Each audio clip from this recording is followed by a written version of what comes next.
Manx Radio Sport. Good evening, welcome to Friday Sport Preview on Manx Radio. Rob Pritchard and the team with you here for the next hour, taking a look into the sporting action on the Isle of Man and further afield this weekend, coming up tonight.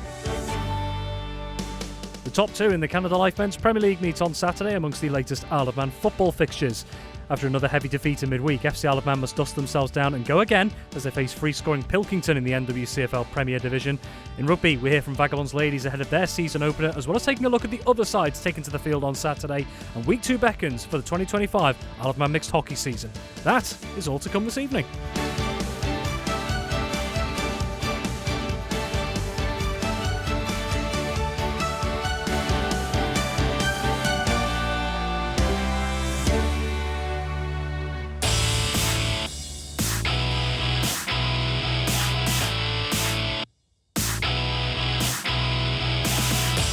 Good evening, welcome to Friday Sport Preview on Manx Radio, your latest look at all the Isle of Man football, rugby and hockey action taking place on Ireland and further afield this weekend. We're going to start by taking a look at Isle of Man football this coming weekend, and our football correspondent Tony Mepham joins us this evening. Tony, very good evening, and first of all, this is the first time that we've spoken here on Manx Radio since the very tragic passing of Caine Broadhead, who represented PLAFC's men's combination team as well.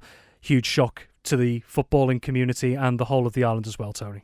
Massive, Rob, because he was such a popular lad, and I actually worked with him, and I was due to work with him on Monday, but I didn't get that chance. But when you look back at sort of 7 days ago, he actually scored against my club, and I was dreading meeting him on Monday just to see what the banter would be, because that's all we ever had was football banter.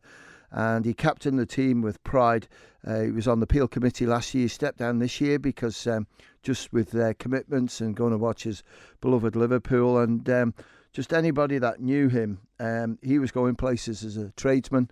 He was top notch, and at 25 years of age to have the capabilities he's had was just unbelievable. And I know just having conversations with him, saving to buy a house, and unfortunately all that's sort of gone. But I know there's a lot of clubs going down to Peel Football Ground tomorrow to pay their respects for Caine, and it's just so sad to lose a really nice, genuine young man who was a really good footballer, and just I feel honoured that I've sort of been part of his life, worked with him and listened to him and everything else. And you know, I feel so sorry for the family on behalf of the Isle of Man Football Association. Our thoughts are with you, and I'm pretty certain I'm speaking on behalf of the 26 member clubs as well, that our thoughts are with you as well at this very difficult time. Thank you very much, Tony. Yes, tributes have been pouring in over the last couple of days following the death of Caine Broadhead at the age of 25 on Sunday the 14th of September. And following on from that, PLAFC and the Isle of Man Football Association have confirmed that all of PLAFC's men's and women's senior fixtures this weekend are being postponed and will be played at a later date. Turning then to the fixtures this weekend, we'll take a look at the Canada Life Men's Premier League to start with. All games on Saturday, kicking off at 2:30pm. We'll start, Tony, with the game taking place at Ballafletcher. Corinthians, still unbeaten at the start of the season. 3 wins and a draw from their opening 4 games, and a healthy goal difference as well. Up against the Douglas High School Old Boys side, Tony, who promoted back into the top flight. 4 defeats in 4, but there seems to be some suggestions, and certainly I could say, watching them against Russian United, that doesn't always tell the story, the results they've had, of how well they've played at times. No, I don't think so. You know, there's a little bit of ribbon from Douglas High School Old Boys when they saw the fixtures for the start of the season, and that's a tough start. But they have acquitted themselves, I think, quite well, and they've got some good young players in there, some experienced players, and it's just getting it to gel together. Robbie Ward is the manager, and he'll get the best out of that team. But when you've got people like Cameron Brew and others, young players who are sort of developing very quickly, then you just feel that Old Boys, if they can survive this year, it was always going to be a tough year, then another year under the belt, they'll be a lot stronger next season. But they're coming against the Corinthians team, but I can gladly say to them that there's no Sean Doyle, and that which is good, and there's no Dan Simpson for them. But when you're bringing in Island players back in there like Connor Clark and others, then it's going to make it really difficult for them on a good pitch that Corinthians play so well on the football park. And I was really impressed with Corinthians last week, the way they just sort of chipped away. They had a plan. They played with 3 at the back. Ryan Burns, I thought Bevan Colley was tremendous. And then Stewie Smith's experiences there kept it nice and solid. So I'd expect Corinthians to win it, but Old Boys certainly, as they showed last week, as you witnessed, Rob, 2-0 just losing out to Russian. They're there or thereabouts, and if they can prove again tomorrow afternoon, then it might just swing their way a little bit tighter. Elsewhere, there was due to be a game at Gary Moore, but for the aforementioned reasons, the game between Union Mills and Peel in the Canada Life Men's Premier League postponed this weekend. Well, Braddon up against Foxdale, Tony. Now, both these sides still searching for their first win of the new season. Braddon just the 1 point on the board, and Foxdale with a very tough start, 4 defeats from 4. Just how big is this a game in the context of the season for both of these teams? I think it's a huge game for Braddon because, Braddon have shown to me, I think they're strong enough to sort of survive in this league, because I watched them early on in the season, midweek, and they did really well. And I think it's just a question of getting them performances on a regular basis each week, and with Mark O'Neill in good form. And when you look at sort of other people around as well, Dan Kinraid, you just sort of fancy them. And Nathan Robinson, who they signed at the start of the season, is away at a pro club for the last couple of years, and Nathan's come back a far better player and sort of developed as well. So with those sort of young lads around, they're going to do really well. But Foxdale, you just wonder where the goals are going to come from. Jay Chatwood is there, and Jay is still a huge threat. And, when Lee Gale wasn't there and Jason Chalmer wasn't there, Jay can always come up and score goals. But there's a lot of names in that Foxdale team that I didn't recognise. So it's a question of Anthony Corkle having to bring the players in and also, try and get the best out of them, get them in strong positions. And I just think it's going to be a tall order for Foxdale to get any points tomorrow, and that's why I go for Braddon to win. Up north of the Ballaclone Stadium, Ramsey, maybe by their standards, not the start they would have wanted to the season, just the 1 win in 4 to start their campaign, coming up against the St John's United side who've only played the 3 games so far, won 1, drawn 1 and lost 1. Yeah, they got a lot of players missing for some reason, Ramsey, so I don't know what's going on there. As we're with St John's, I think they're pretty well full strength tomorrow. Dean Leese, Callum Taggart, Liam Sale will be the 3 front runners up front. Sam Ingham has come in now and slotted in alongside others at the back, and Andrew Chadwick's in midfield and work hard. And just when you look at St John's team, you think to yourself, yeah, that's a good strong team. But Ramsey have got key players. They've lost Alfie Scott, but Dylan Pickles played in the last game. But it's just defensively they don't look right, and Matthew Montgomery's in there, can score goals. Goalkeeper wise, Mason Prince, he's a good goalkeeper, but it's going to take time for the defenders to get used to the goalkeeper. And I just it's pointing to me tomorrow. I just think Callum Taggart and certainly Dean Leese will just be too much for them. They'll find it difficult to deal with that, and I'm going to go for St John's to win. And then also up in the north of the island, up at Andrews playing fields, Ayr United, who already find themselves 5 points off the pace of the top 2 in the Canada Life Men's Premier League at this very early stage, a long way in the season to go, of course. They're at home to an Onken side, Tony, who are unbeaten at the moment. They've won 2 of their 3 games, drawn the other one. Have they maybe been one of the surprise packages at the start of the season? They have, but I expected it because I've been watching Onken now for the last couple of years with the young under-18s team, and those players now are filtering through into the first team. Bold decision from me is I think Onken have got a great chance to qualify for the Railway Cup. I think they're that good. And, when I pointed out to you when I watched them play against St Mary's, and I said, I think they'll do well. And you sort of looked at me and I thought, well, let's just see how they go. And when you look at the result that they've had last week, absolutely tremendous. And Ethan Levers, Andy Aspridge up front. As long as Tom Creer doesn't go to FCL of Man, they've got him as well, because Tom has certainly found a new lease of life. And defensively, they look really good. Patrick O'Reilly looks solid at the back. And I just feel that at the moment, Onken in a right good vein of form. But Ayr United, no Sean Kelly played. Johnny Shields isn't playing this season. So it's all putting pressure around them. But people like Chris Curtis, Chris Duggan have dug in and trying to get goals for them. I'm going to go for Onken to beat Ayr United, and I hope it doesn't come back and haunt me. We'll have to wait and see. Well, yeah, 5th in the table going into this weekend, sandwich between Ayr United and Peel. Not too bad a place to be in terms of where you're on the table at this early stage. Now, I've deliberately left this one to last, Tony, in the Canada Life Men's Premier League. What a game we could have on our hands down at Croyt Lowy tomorrow, because it is the meeting of the current top 2. Russian United hosting Laxey. Both sides 4 wins from 4. First and second in the table, Russian only top by virtue of goal difference. Tony, what has been the key to these 2 teams having such a good start to the season, and how big is this game tomorrow? I don't know, because I'm not being horrible to either of them, but I think they're punching above their own weight, because they didn't expect to be in this position, I don't think. When you look at Rush and I look at the team, there's again a mixture of youth and experience, which is coming good. But, Laxey are the same, and I'm just looking, where the goals are coming from. And the signing seems to be so far this season is Ed Canner, who was at Russian and he was at Uni Mills, and now he's at Laxey. He's doing really well. And I just wonder tomorrow how it'll unfold. Great debate I had today at work. There was about 6 of us, all football fans, where it's going to go and what's going to happen. Draw was quite a common sort of answer out of it. But a lot of people pointing towards Russian. I think it's going to be a draw. I just think the two of them will cancel each other out. Very well. We'll take a look at Ardern and Drug Unlimited Division 2. Going to start, Tony, on this one with another team that has a perfect record, and that is the current Division 2 leaders. Castletown, 4 wins from 4 so far, and a goal difference of plus 23. They've been racking up the goals in these opening stages. Well, Castletown may have a bit of a tricky test on their hands, because they're at home to Moran, who've won both of their 2 games to start with. Yeah, I'd agree with you.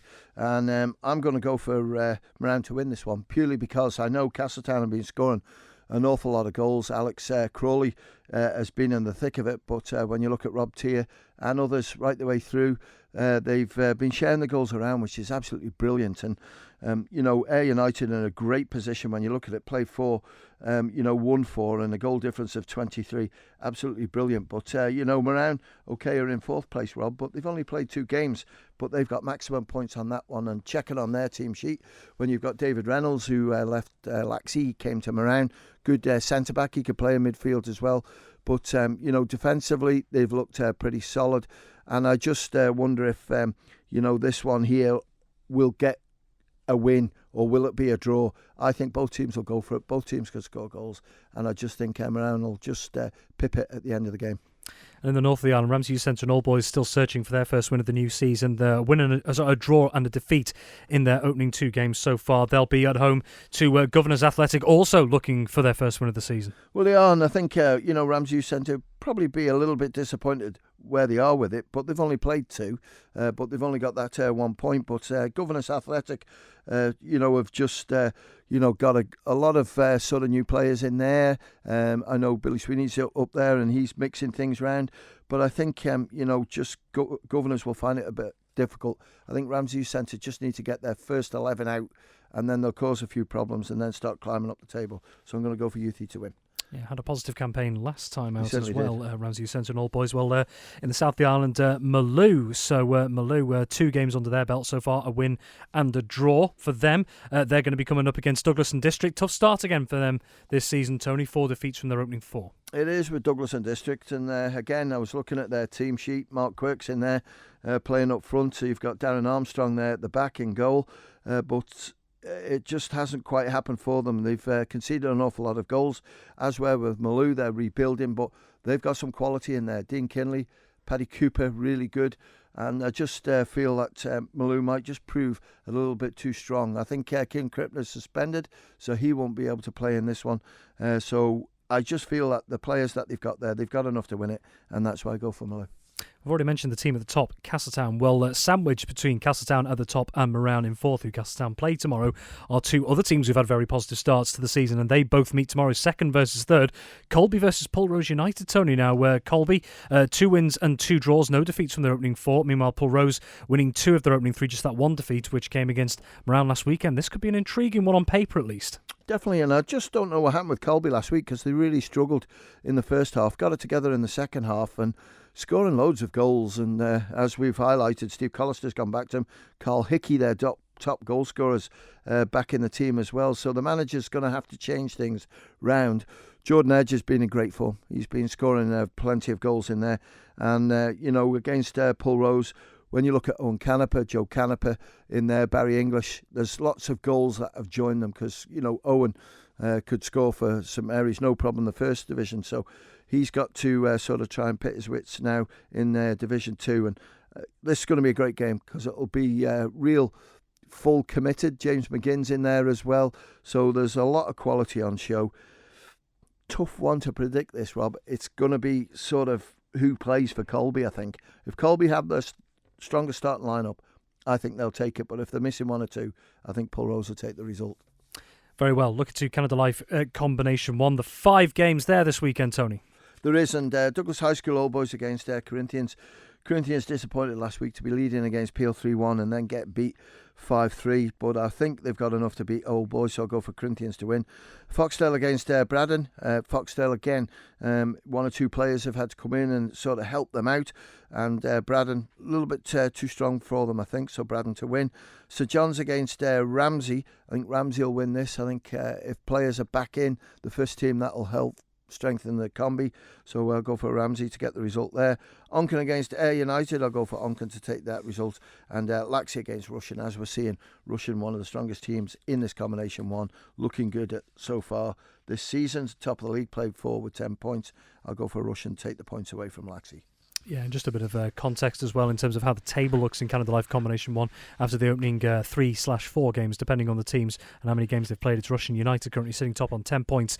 Unbeaten, 3 wins from their 4 games so far, with just the 1 draw, no defeats, on 10 points, and just a point behind them is Corinthians. 3 wins from 4, just the 1 defeat so far. And then rounding out the top 3 is Peel at the moment, another undefeated side, along with Ramsey in 4th. Peel ahead of Ramsey by virtue of goal difference. Last but certainly not least, on Saturday, Tony, we have 6 games in Ardern and Drug Unlimited Combination 2. We certainly do, and Douglas Royal against Jims. I'm going to go for Royal to take victory. Douglas and District against Maloo. Close game, but I think it'll be a draw. Governors Athletic against Ramsey Youth Centre and Old Boys. You just be careful, because this season Governors Athletic are playing at St Ninian's School, so that's top of Bray Hill. Against Ramsey Youth Centre, I think Ramsey Youth Centre should be too strong.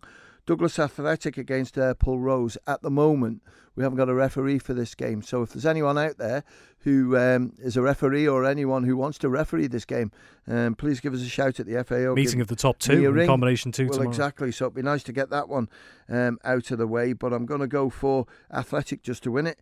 Moran against Castletown. I'll go with Moran. And Michael United against Colby. I think Colby are too strong for them. Well, yeah, and again, just a bit of context from Ardern and Drug Limited Combination 2. There's actually all of the top 4 have perfect records so far. So Pulrose United, they sit top with 4 wins from 4 and a goal difference of plus 25. The 3 teams beneath them, Douglas Athletic, Castletown and Ramsey Youth Centre and Old Boys, all on perfect records, 3 wins from 3. Douglas Athletic up in second on their goal difference, plus 13, followed by Castletown, plus 11, and then Ramsey Youth Centre and Old Boys, plus 4. So 4 teams there looking to maintain their perfect records. And as we've just alluded to as well, that game between Pulrose United and Douglas Athletic, which they are still searching for a referee to officiate in. That is a meeting of the top 2 sides right now as it stands in Ardern and Drug Limited Combination 2. The footballing action continues on Sunday. The Canada Life Women's League, we did have 3 games originally penciled in. The game between Peel and Rushen United postponed, but 2 other games, 2 o'clock kick-off on Sunday. Douglas Royal versus Maloo and Corinthians versus Union Mills, Tony. Yeah, a little bit difficult because, it's been well publicised last weekend that a couple of games were postponed. 1 game went ahead, and Rushen were beaten just narrowly by Onken. But Douglas Royal against Maloo, I think Douglas Royal have got enough players together there. So against the Maloo side, that they've got some quality in there, and I think Maloo will be too strong. And Corinthians against Union Mills. Well, Union Mills new into the league. A bit of a baptism of fire because they had an easier fixture than the first game, but certainly against Corinthians, it's going to be a tough old afternoon for them, and I'd expect Corinthians to win that. Last but certainly not least, mustn't forget as well, we have 2 games in the Masters football on Sunday, Tony. Yeah, Masters football. This is the second set of fixtures. Laxey against St Mary's. St Mary's entered the league this year, which is great to see. I think there's a few players have switched from different clubs in the Masters League to play for St Mary's, which is fine. Laxey are always pretty strong, but I think St Mary's might just have enough to win this one. And Ayr United against Douglas District. Ayr United pretty strong in this league right the way through. D&D, I don't know if they've signed any new players, but I'd expect Ayr United to take victory. Tony, thank you very much for just the moment. Elsewhere, after a heavy defeat in midweek, FC Isle of Man face the challenge of lifting themselves again when they head to Pilkington in the NWCFL Premier Division tomorrow afternoon. It looks a tough task on paper for the Ravens, who have the leakiest defence in the division so far, up against a Pilkington team who are currently the league's top scorers. Or with his team currently second from bottom of the table, FC Isle of Man manager Paul Jones explains how he and his players are handling some of the scrutiny over performances so far this season. Yeah, it's not easy. It's a small community, isn't it? it. So like, as much as I'm not on social media, I'm very aware of what people are saying about me. So it's not easy. And yes, in an ideal world, you'd prefer people were finding a way to use their energy to provide positive energy for us rather than making it even harder for us. But that's not how the world works. So all we can do is just focus on ourselves and focus on what we believe we need to do to improve individually and as a group, and use that noise to bring us together and make us closer and work harder for each other. So we're no different to any team that isn't doing as well as we could do. And the noise that surrounds all of that, you can either let it break you or let it make you, and we're trying to help it let it make us. I think there's maybe also a little bit of unrealistic expectations in terms of where we are with the group that we've got and how many games we should realistically be expecting to win on a consistent basis at this level of football. There's maybe a little bit of a reset required because it will take a little bit of time. Where we are now is, whether people won't like me from saying it, but it's reflective of where the local football community is at this moment in time. And the better that environment is for everybody, then the better not just the local game will be, but also the better FC Isle of Man will be. We saw that brief statement from the club a few weeks ago that this weekend, after the game on Saturday, will be a review of the season so far. Of course, we can't presume what's going to be said. Just purely from your perspective, what would you consider to be a good outcome of that review? I mean, we do it every year, or we do it every season, last 2 seasons anyway. Every 12, 13 games, we catch up, myself and the board, and we discuss what's happened, how we can support each other better, and what the plan is going forwards. And this is no different to normal. Now, some people might read into it something, where are my jobs under threat or my roles under threat, and therefore, based on results, I won't be in the job anymore. Like, I'm not approaching it on that basis, but if that's the outcome, then that's the outcome. Like, I don't know, and it's up to the board to answer that question, not me. But as far as I'm concerned, it's a natural part of the process of any well-functioning club that you have regular meetings between the football side and the business side of the football club, and that's what it is. Clearly, we're going to be talking about the run of games over the last 12 and 13 on Saturday, and what's happened and some of the context and situations around it, and what may be able to change easily and quickly, and what might be something or things that are set for a while. And then based on that, there'll be decisions made anyway. There's always decisions made, and just what those decisions are will be dependent upon how those conversations go. And I've said in my interview, I'm not going anywhere in terms of my decision. I think the way we work with the players is really protective of them in terms of their qualities and their confidence and their self-belief and their development over a long period of time. So we're comfortable we can really make a difference to the player group. If the club don't agree with that, then the club don't agree with that, and this could be an opportunity for them to tell me that. But I'm going into it as a normal review process, and then what happens. That is FC Isle of Man manager Paul Jones ahead of his team's trip to Pilkington in the NWCFL Premier Division tomorrow. Pilkington versus FC Isle of Man takes place tomorrow at the PSD Stadium in St Helens, with kick-off scheduled for 3 p.m. Well, Tony, very quickly, we'll just talk about FC Isle of Man and a game in midweek. I mean, it was only 6 days ago we saw them get that win over Charnock Richard, and the whole mood seemed to have lifted around the Bowl Stadium with the FC Isle of Man picking up 3 points, but completely taken back down to reality in midweek. A 5-1 defeat to AFC Liverpool, and 1-1 it was with less than 20 minutes to go, and then the floodgates opened. Yeah, it's really disappointing because probably one of our strengths is our defence, which is a shame, but it's just sort of piling the pressure on the players, piling the pressure on Paul. And after I watched the game last Saturday, I thought, well, maybe this is a corner they're going to turn here, because the second half they kept chipping away. The first half they created chances, and I thought one or two of our quality players grew into the game. But whatever happened midweek, I do not know. And, the players, I'm pretty certain will have taken responsibility on it. But it's still that thing, isn't it, that, we need to score goals to put the pressure on the other team. And that's not quite happening. And defensively, it must have been a bit of a shambles on Tuesday, which is a shame because FC Isle of Man aren't like that. So hopefully tomorrow, it's not going to be easy against Pilkington. Because when you look at them in the league, I know they're just above mid-table, but they're a good side. Top scorers in the league with 27 goals. And they're going to make it so difficult for them. And, I don't know, they keep saying, we're having a chat after the Pilkington game and stuff like that, where they're going to go. But, Paul Jones is the manager.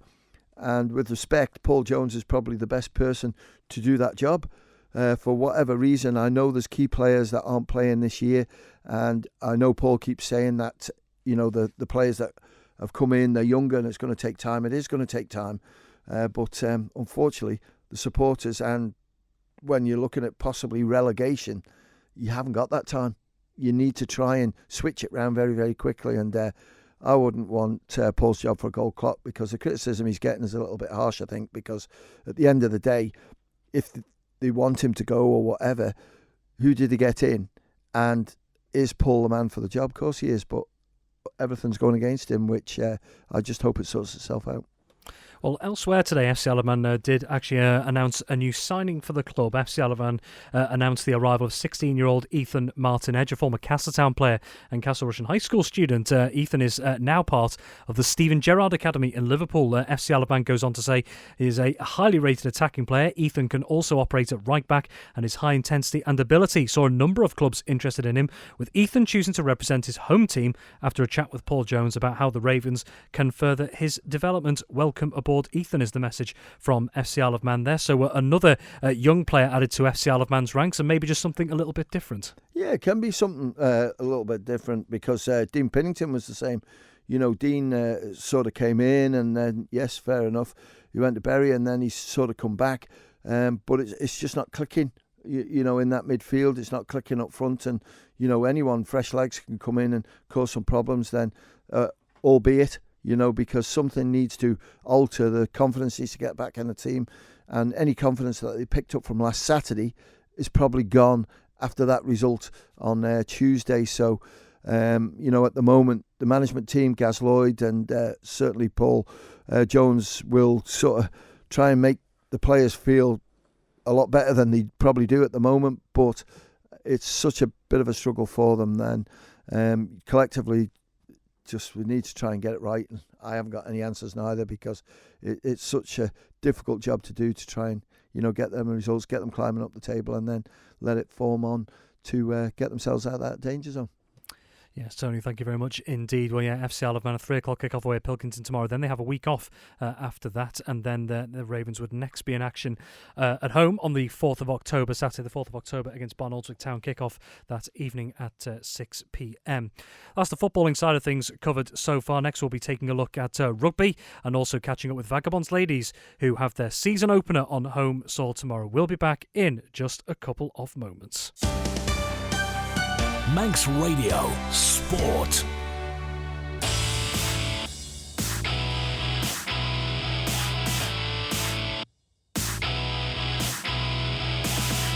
Welcome back to Friday Sport Preview on Manx Radio. We're turning our attention to rugby now, and one of the headlines in Isle of Man rugby this weekend is that Vagabonds Ladies return for a new season in women's NC2 North-South this Saturday.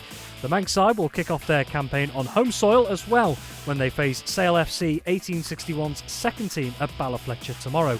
Well, ahead of this weekend, we've been catching up with Vagabonds Ladies coach Jack Caine and player Freya Crowe. They've been explaining how much they're looking forward to the season ahead and some of the ambitions they have. Yeah, I think everybody's really excited. Obviously, it's a bigger league with some new teams that we've not played before, so I think everybody's looking forward to it and feeling quite optimistic based on how we finished last season, so things are looking good, yeah. And Freya, from a player's perspective, there just seems to be a really positive atmosphere in the group. What's the key to that? Friendships, maybe. I don't know. I feel like everybody's just like a big family and everybody's just really happy to play rugby. And Jack, from your side of things, you mentioned about the experiences last season. What are the biggest lessons you all took from last season, do you think? I think it's the importance of away games. I think we showed last season that our home form is really good. You know, we're battering teams at home, but then when we come to away games, we're losing to teams that we really should be beating. So I think now it's just trying to piece it all together and get a full squad travelling away as well, because we're more than capable, because we've shown it at home of dominating the league, frankly. So it's trying to do it home and away now. And Freya, there has been quite a few changes in the squad over the last couple of years. How would you say the newer players over the last couple of years have really settled into things? Can't say too much, as I am a new player as of last year, but I think everybody's doing really, really well. I think everybody's settling amazingly, and there's lots of new players that are coming up and they're amazing, to be honest. You're a newer player as well, so you know, how good I suppose an environment and a community has it been to come into as a new player? Oh, amazing. I've loved every minute of it. Everybody's so welcoming, so inviting. It's like a second family, really. How important is that social side of it as well? Of course you want to win, of course you want to be competitive, but that you can actually go into each weekend enjoying it because you're all putting in a lot of time and effort to take part. I think that's definitely one of the most important factors of it, because obviously going into a sport of any kind, you want to feel welcome and you want to feel like you can make friends with people who are there. And obviously when you're able to make friends with people, doesn't matter if you've won or you've lost, you'll get to celebrate after, win or lose. It's lovely just spending the time with everyone after the game. Going into this season, of course, it's a long old season, not just this weekend, but have you set yourselves any particular objectives? There's nothing concrete on paper, but I think if we're being honest, really, we should be looking to be finishing higher than we did last season. So top 3, I guess, is the aim. Not necessarily going to say we want to get promoted, but certainly to do better than last season. Yeah, top 3. Let's say top 3. And Fred, finally, on your side of things, have you and the players set any particular objectives, or are you keeping it quite open? Yeah, quite open. Obviously, promotion would be amazing, but yeah, as Jack said, top 3 we'll be happy with. That is Vagabonds Ladies coach Jack Caine and player Freya Crowe. As Vagabonds Ladies prepare to get their latest women's NC2 North-South campaign underway tomorrow, they will be facing Sale FC 1861's second 15 over at Balafletcher at 2 o'clock tomorrow. Well then, I think it's about time we also bring in our rugby correspondent Dave Christian. Dave, very good evening. First off, about Vagabonds Ladies, they're saying there may be some quietly confident ambitions of pushing toward the top 3 this season. Of course, the season is only just getting underway, but what do you make to their potential predictions as to how well they would like to do? Yeah, they were close, Rob. Really, really close last year. 2 wins would have given them a promotion space. 2 more wins would have given them a promotion place.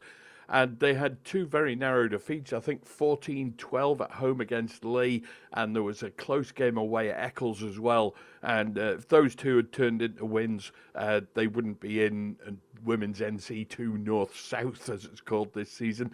They'd be a league higher and playing different opposition altogether. So, yeah, they were close last season. The squad seems to have kept its shape, and I'm just looking at the team sheet for tomorrow. There's a few old faces on the bench as well. Corinna Daly back, Natalie Bush is back, Steph Weir is back, and those are all quality experienced players who know their way around a rugby pitch. And the squad there as it is, the back row tomorrow, Greba Tasia and Maylin Campbell, those are 2 awesome players who are really, really hit hard. And Freya Crowe, she's said she's a new player. There's some set of wheels on that girl. She was on the wing last season. She's going to be at fullback tomorrow. But if they give her any ball at all with a little bit of space on the pitch, she's gone. No one's going to catch her. So, they've got a lot of promise. And Sale FC 1861, it's a team that arose from the ashes of Sale Sharks when their franchise took over the Sale Football Club. And the women's team, Vaggers, only a couple of seasons back, were playing their first team as Catherine Crane moved to the UK from Vagabonds, turned back up at Balafletcher for Sale against Vaggers and ran in 3 tries, much to everybody's disgust. But Catherine's gone on to bigger and better things. She's playing just below the top tier of women's rugby in the UK. So fair play to her and fair play to Sale for the development work they did with her after she left Vagabonds. And as you say, new opposition in that league. Aldwinians are in there, Macclesfield are in there, and Sale's second team are in there. And these are all teams that Vagabonds haven't played before, so it's going to be difficult to get a read on some of them. But I think with last year's performance, as Freya and Jack have said in that interview, if they can just build on that a little bit, they're going to be there and thereabouts come the sharp end of the season. Just a reminder then of the Vagabonds Ladies starting squad to take on Sale FC 1861's second 15 tomorrow at Balafletcher in Women's NC2 North-South. So Vagabonds Ladies starting 15, Becca Hicks, Maisie Murray, Lois Mooney, Sharon McCarrick, Georgie Quayle, Maylin Campbell, Greba Tasia, Charlotte Hurd, Sammy Mack, Lauren Ellison, Leona McGovern, Becky Dunn, Holly Shea, Freya Crowe and Rosina McNairn. The substitutes are Corinna Daly, Natalie Bush, Quinn Shipton, Steph Weir, Triona Kelly, Meg Cohen, Holly Scott and Chloe Dillon. Best of luck to them. Well, outside of Vagabonds Ladies getting their campaign underway, Douglas are going to be back at home, aren't they, Dave, in Regional 2 Northwest? Yeah, game against Altrincham Kersal. Now, I was writing a preview for Manx Radio last night. Yeah, Thursday. Trying to remember which day it is. It's going to be difficult with only a couple of games played to label anybody as strugglers, but Altrincham Kersal have played 2 games both at home and lost 2 games. Yes, they've got losing bonus points in both, so they were close. But that suggests to me that Altrincham may be nearer the bottom end of proceedings. And Douglas, difficult to get a read on them. They played 2, won 1, lost 1. They were in great form at home in their first game against North Ribblesdale, although it was a little bit close to the wire when they won it with a stoppage time penalty try. Team selection consistent. The big change in this week's team is at scrum half. Craig Martin's going to come in. No room on the bench or in the squad for Nathan Robson. Now, I haven't heard from Nathan, so he could well be injured or unavailable with work, which may be why they've made the change. Simon Hoddinot's going to come back into the front row. That guy is awesome. He can play anywhere in the forwards and in a couple of positions in the backs as well. It's going to be a massive boost for everybody to see him run out onto the pitch. New standoff, Matty Wood. He looks good. He scored against North Ribblesdale, and he's got a tremendous amount of power for a little guy. He's not massive in stature, but he took a ball about 5 metres out from the line against Ribblesdale with a load of bodies around him, and he managed to power his way through them. So things are looking good. Team selection, pretty good. Just those couple of changes. I think Hoddinot coming in as a change, and Craig Martin coming in for Nathan Robson at scrum half as a change. But apart from that, that's a pretty solid team they've got out, and it's pretty much consistent from week 1 right through down to week 3. That always makes for good reading. I'm back in Douglas to take big points tomorrow. So Mount Douglas versus Altrincham Kersal in Regional 2 North West, kicking off at 2 p.m. tomorrow at Portishead. So the Douglas starting 15 is as follows. So numbers 1 to 15 in numerical order. For Douglas, they are Simon Hoddinot, Josh Campbell, Owen Carvin, Harry Cartwright, Captain Blake Snell, John Dutnall, Ian Larson, Liam Kirkpatrick, Craig Martin, Matty Wood, Kyle Martin, Josh Duncan, Harry Hewson, Ollie Corkish and John T. Cope. And there are 3 substitutes available for Phil Kringle's side. They are Rob Todd, Blake Everson and Will Caine. And there is one other match taking place in Isle of Man Rugby tomorrow. That is also taking place at Portishead before Douglas take on Altrincham Kersal there. And it sees the return of the Manx Shield, well, to give it its full title, the Hertford Homes Manx Shield, Dave. Yeah, very grateful. Well, everybody in Manx Rugby is very grateful to Hertford Homes for their sponsorship. We're just making some logo changes, and there's going to be advertising banners up around all the grounds as well. But that's all in the pipeline. The competition gets underway, as you say. It was looking a little bit bleak, to be honest, when Ramsey went to rejoin the English Clubs Championship. Douglas Celts, Douglas second team, call themselves Douglas Celts. They've come back out of retirement. They've got a team out. They're going to play Southern Nomads tomorrow. Western Vikings will be the other team. And each team will play each other twice at home, twice away. And that will give a Manx Shield winner come, I think, the back end of February is when it finally finishes. So fair play to Douglas for getting that second team out. And we're hopefully, fingers crossed, see potentially Ramsey and Vagabonds start to return to get a second team, maybe towards the end of the season when enthusiasm's generated a little bit more. Difficult to read on the game. It's a 1 o'clock kickoff at Portishead. Difficult to get a read. I don't have any team news from either side as well. Nomads were on great form earlier on. They beat Vagabonds in a pre-season warm-up. Yes, probably not Vagabonds' full team, but a win's a win against league opposition when you're playing in the Manx Shield. And Nomads turned them over down there at Ballakillia. So probably Nomads are favourites, but Douglas have got a tremendous amount of quality in their squad.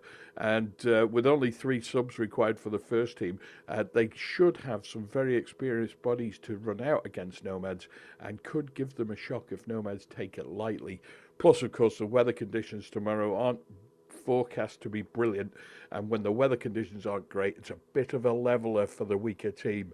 It's a bit harder to kick the ball in the wind, it's a bit harder to catch it in the rain, and that might just open the window a little bit for Douglas, but on paper at least, it should be a Nomads win. Dave Christian, thank you very much indeed. Manx Radio Sport.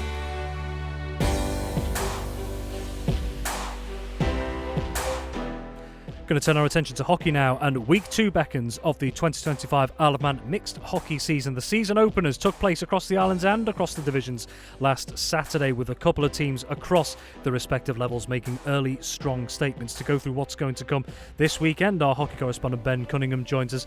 Ben, to start with, we'll take a look first off. at last weekend, actually. Obviously, great to see the games taking place across the board and, of course, all covered by umpires as well. So, in general, if you had to give a bit of a summary to start with, how would you say the opening weekend went across Manx hockey? In my eyes, I think the first weekend went really well. Really close action, and a lot of people I've spoken to, off the pitch have all said that it was just great to be back playing.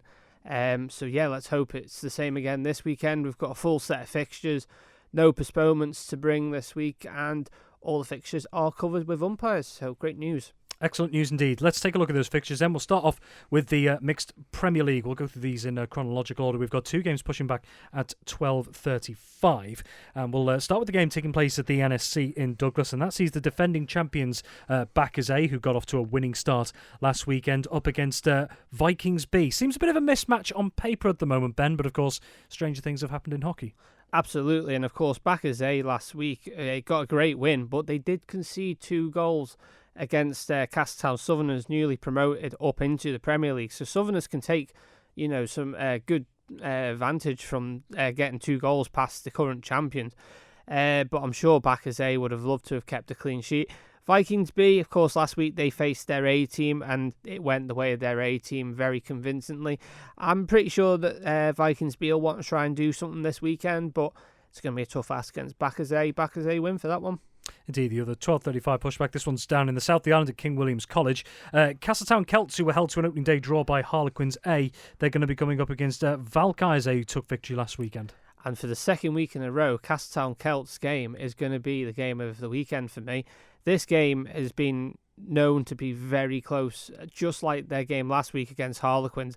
And I'm going to sit on the fence on this one again this week, Rob. I'm not going to put me bets on who's going to win, because I think it's going to be a very close game between two sides. Okay, Valkyries, they got that win last weekend, but Castletown Celts, they were 2-1 up, and Harlequins got it back to make it 3-3. So a missed opportunity there for Celts, but Valkyries probably coming into this one maybe favourites, but I think it's going to be a very close game and a stalemate. And 2 games in the Mixed Premier League that are pushing back at 2:05 at the NSC in Douglas. Backers B, who were only just narrowly edged out by Valkyries A last weekend by 3-1, coming up against Vikings A, who were 12-0 victors last weekend and currently top of the table by virtue of goal difference after that one game. Absolutely, and Vikings A making a big statement there that they're well up for this title this year. They're definitely going to be making sure that they keep the pressure on Backers A to, if anything, any slip-ups happen there. Backers B are going to have a very tough day at the office, but Vikings A you would favour to come out on top on that one. The other game in the Mixed Premier League, 2:05 at King William's College in the south of the island, Harlequins A, who, as we mentioned before, were involved in a draw with Castletown Celts, a 3-3 draw last weekend. Very entertaining game indeed. Up against Castletown Southerners, Ben, who said had a real baptism fire last weekend up against the defending champions Backers A. But as you say, did manage to get 2 goals past what was a notoriously difficult Backers defence to crack last season as well. So coming up against Harlequins A, do you think they'll still have taken positives from last week up against the Harlequins A side that had an entertaining start, shall we say, up against Castletown Celts? Yeah, I think they will, and this I think will be a close game as well. Southerners, like we said, they got the 2 goals past their Backers, which has hampered their goal difference, because as we saw last year with a few of the leagues, Rob, goal difference did come into a factor at the end of the season, so them 2 goals could be costly for Backers. We're only in week 2, but it's early doors. Harlequins A, though, great comeback last week from being 2-1 down at half-time to get it back to 3-3. It's going to be an interesting game, this one, I reckon. I'm going to say, on experience, Harlequins are going to come away with the win, but I wouldn't be surprised if Southerners make this a very tough day at the office for Harlequins. We wait and see. Those are the top flight fixtures. Over to Mixed Division 1. We've got 3 games there.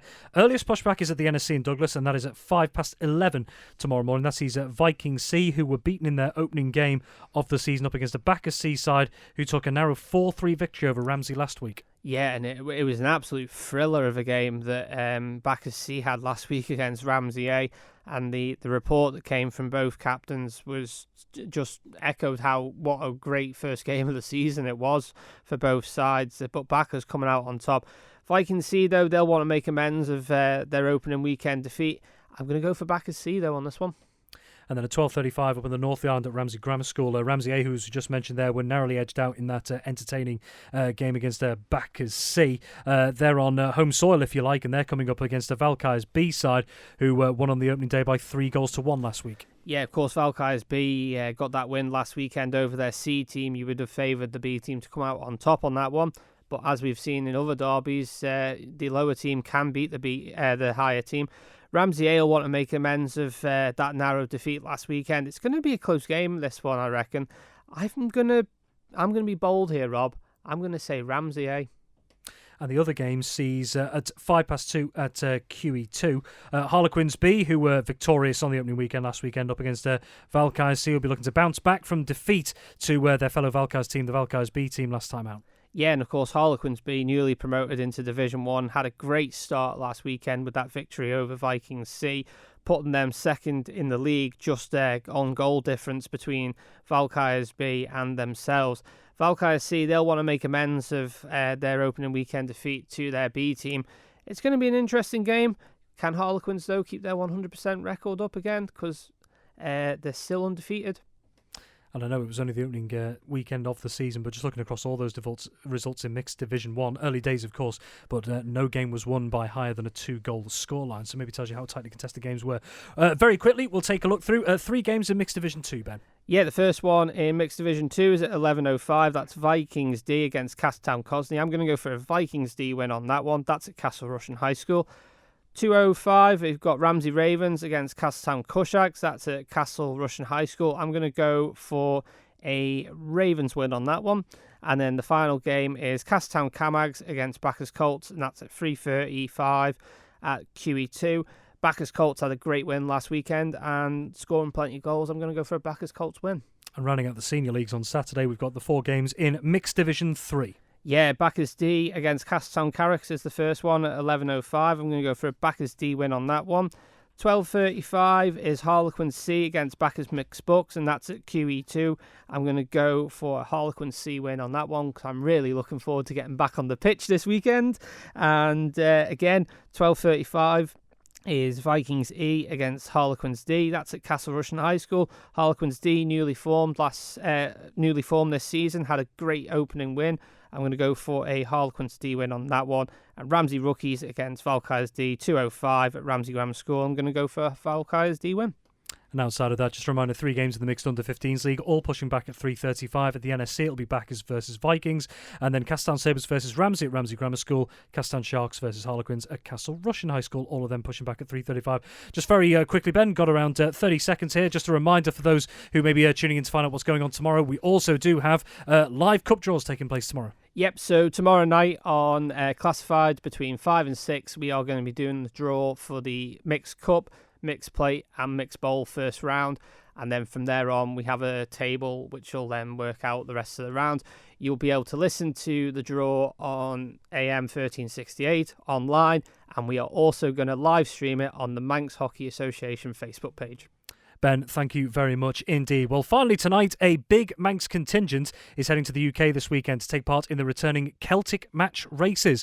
Making a comeback after a 15-year hiatus, the meeting sees teams from the Isle of Man, Ireland, Scotland and Wales face off in a series of 2- and 3-wheeled racing in a bid to win the Celtic Sword of Honour. This year's competition is taking place at East Fortune in Scotland on Saturday and Sunday. Andres Racing Association Chairman Linda Alton-Heath believes there's plenty of quality in the Manx team heading across the water. 15 years since we did it. The last time was 2010 in the Isle of Man. 12 solos and 4 sidecars, with reserves for each class as well. Points for each one. Sometimes it's a separate race, sometimes it's involved in another race. Teams will be denoted by wearing bibs. Real team feel about it. What are the best aspects about it? Camaraderie really has got to be it. It's a group of 12 solos, say 4 sidecars. It's that team feel. We race at Derby and every man for himself. Well, we have a great family paddock atmosphere. To corral this Isle of Man team has literally made me go grey. Got about 35 vans going and about 100 people. Who is going to be representing the Isle of Man? What a team. Superbike class, we've got our new Isle of Man Centre champion Jamie Kringle, supported by Rory Parker. Kyle Casement and Grant Thompson in with the 600s. Pre-injection, we've got Lex Haval and Paul Morby. Lex just won the pre-injection championship on the Isle of Man. Super twins, Francesco Feraldo, Aaron Redmond. We've got Jason Corcoran as a reserve for that. Paul Cassidy's super reserve. Got him in as reserve for Superbike 600 1600s and pre-injection. CB500s, we've got Sam Bowers, Dewin Hunter, and we've got Matt Davies in as reserve. Juniors, we've got two of our youngsters going, so George Cowie and again Ewan Bainborough. And then sidecar team, these are the ones to beat: Ryan and Callum Crowe, Hopi and Lenny. We've got Jimmy Bangale, and we've got Stu Bainborough and Liam Wood for our sidecars, and we've got a reserve sidecar going, which is Michael Jackson and Jake Roberts. The big news not long after the team was confirmed, really, that the next Celtic Match Races are due to be held on the Isle of Man in 2026. So how exciting is that? Yeah, the Isle of Man's only one in the Isle of Man, so we're hoping to break that when we go to Scotland. But yeah, we're having it here next year. We've got a main sponsor this year of Ocals, and we've been hugely supported by the Steam Packet. So having it here next year as well will just help us with assisting our sponsors. And yeah, it should give us a home advantage. That was Andreas Racing Association Chairman Linda Alton-Heath, ahead of Team Isle of Man, heading to the returning Celtic Match Races taking place at East Fortune in Scotland on Saturday and Sunday. Best of luck to all those who are going to be taking part. That's just about all we have time for on Friday Sport Preview this week. Many thanks to our guests as always. And don't forget, you can catch all the latest sports news over on the Isle of Man Sports Hub at manxradio.com. And this will be available as a podcast in the next few moments. Until next time, it is bye for now. Manx Radio Sport.